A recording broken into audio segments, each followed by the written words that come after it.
বুকুত হাজাৰ সপোন ৰচি আৰ্থিক দৈন্যতা দূৰ কৰিবলৈ মেখেলা চাদৰ এৰি হাফ পেণ্ট টি-চাৰ্ট পিন্ধি খেলপথাৰত নামিল এগৰাকী বোৱাৰী। নাম দীপামণি ভূঞা। টিয়ক হস্পিটেল তিনিআলিত পৰিয়াল পোহপালনৰ বাবে পদপথত এখন পাণ তামোলৰ দোকান দিয়া সাধাৰণ মহিলাগৰাকীৰ এক বিৰল প্ৰতিভা এতিয়া সৰ্বত্ৰে জিলিকি উঠিছে। 2018 চনৰ পৰা কোনো পেছাগত প্ৰশিক্ষণ নোহোৱাকৈ কেৱল মনৰ দুৰ্বাৰ হেঁপাহক সাহস হিচাপে লৈ নামি পৰিছিল টিয়ক হাইস্কুলৰ খেলপথাৰত। দৌৰি যোৰহাট জিলাভিত্তিক মাষ্টাৰ্ছ এথলেটিক্স প্ৰতিযোগিতাত অংশগ্ৰহণ কৰি সোণ ৰূপৰ পদক লাভ কৰি শেহতীয়াকৈ কুকুৰাঝাৰত অনুষ্ঠিত ৰাজ্যিক পৰ্যায়ৰ মাষ্টাৰ এথলেটিক্স চেম্পিয়নশ্বিপত ক্ৰমে 5000, 1500 আৰু 400 মিটাৰ দৌৰ প্ৰতিযোগিতাত সোণৰ পদক অৰ্জন কৰি যোৰহাট তথা টিয়কলৈ গৌৰৱ কঢ়িয়াই আনিবলৈ সক্ষম হ'ল। লগতে আগন্তুক মাৰ্চ মাহত সুদূৰ বাংগালুৰুত অনুষ্ঠিত হ'বলগীয়া ৰাষ্ট্ৰীয় মাষ্টাৰ এথলেটিক্স চেম্পিয়নশ্বিপত অসমক প্ৰতিনিধিত্ব কৰিবলৈ সুবিধা পাইছে। সেয়ে এতিয়া পাৰিবাৰিক ব্যৱসায়িক ব্যস্ততাৰ মাজতে নিতৌ অনুশীলনত ব্যস্ত হৈ পৰিছে। অৱশ্যে কোনো ধৰণৰ চৰকাৰী সুবিধা নোপোৱাৰ বাবে মাজে মাজে হতাশ হৈ পৰিছে খেলুৱৈগৰাকী।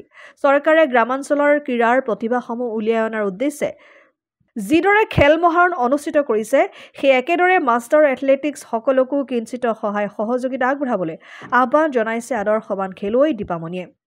মাষ্টাৰ এথলেটিক্স চেম্পিয়ন কুকুৰাঝাৰ যিখন এতিয়া ষ্টেটৰ খেল হৈছিলে তাত মোৰ যোৰহাটৰ পৰা পঠিয়াইছিলে। যোৰহাটৰ প্ৰত্যেকখন জিলাৰ প্ৰত্যেকগৰাকী প্লেয়াৰ তেনেকৈ যায়।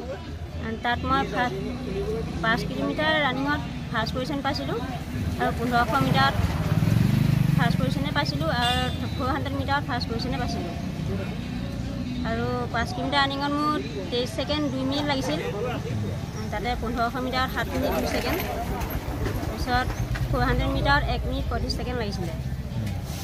এনেকৈ ভগৱানক এনেকৈ আগবঢ়াই নি আছোঁ আৰু চবতকৈ ধৰ আগবাঢ়ি গৈ আছোঁ। গতিকে মই এতিয়া ইমান এটা শোচনীয় নহয়। মোৰ দোকান এখন আছে, ঘুমটি দোকান, তাকে চলাই ল'ৰা ছোৱালীকেইটা লৈ পোহপাল দি আছোঁ। কেতিয়াবা খেলি আছে? মই 2018 চনৰ পৰা খেলিছোঁ। এতিয়া কিমান গ'ল পালে এতিয়ালৈকে? গ'ল মই প্ৰায় বহুত গ'ল পালোঁ। মানে নেশ্যনেল পৰ্যায়ত পাইছোঁ? নেশ্যনেল পৰ্যায়ত পাইছোঁ। আৰু প্ৰেক্টিছটো ক'ত কৰে আপুনি? প্ৰেক্টিছটো মই টিয়ক বয়জ ফিল্ডত কৰোঁ। ফিল্ডখন ইমান ভালো নহয়।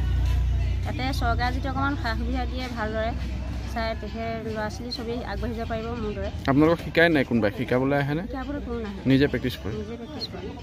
মানে ইয়াত নিজে দৌৰি থাকে আৰু মাষ্টাৰ এথলেটিক্সৰ? মাষ্টাৰ এথলেটিক্সৰ। কি সপোন আছে আপোনাৰ এতিয়া? মোৰ সপোন আছে অকণমান আগবাঢ়ি যোৱা, ধৰ ল'ৰা ছোৱালীকেইটা অকণমান ভালকৈ চোৱা চিতা কৰিব পৰা, অকণমান যাতে ভগৱানে চৰকাৰে যাতে অকণমান সহায় সুবিধা দিয়ে। আপুনি কেনেকৈ চলে মানুহগৰাকী? মই চলি আছোঁ মানে দোকানখন লৈ দোকানখন লৈ চলি আছোঁ।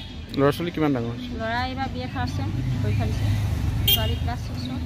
চৰকাৰে যে হেৰিয়ত খেল মহাৰণত যে সুবিধা কিছুমান দিছে আমি খুব ভাল পাইছোঁ। তাত মই মাষ্টাৰ হিচাপে প্ৰচাৰ হিচাপে জড়িত আছোঁ।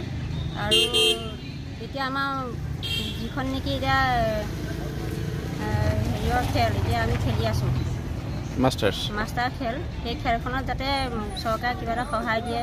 কাৰণ এতিয়া আমাৰতো চাকৰি বাকৰি কৰিব লগাটো বয়সটো নাই চাগে, তেনেকৈ কিবা এটা দিলে ভাল লাগে। আৰু এতিয়া নেশ্যনেল খেলিবলৈ যাম বেংগলত। তাকে আমি আৰ্থিক সাহাৰ্য আমি ইমান এটা শোচনীয় নহয়। তাতে কোনোবা যদি তাৰ মাজত যদি অকণমান সহায় আগবঢ়াই দিয়া হ'লে বহুতো আগবাঢ়িব পাৰিলোঁ।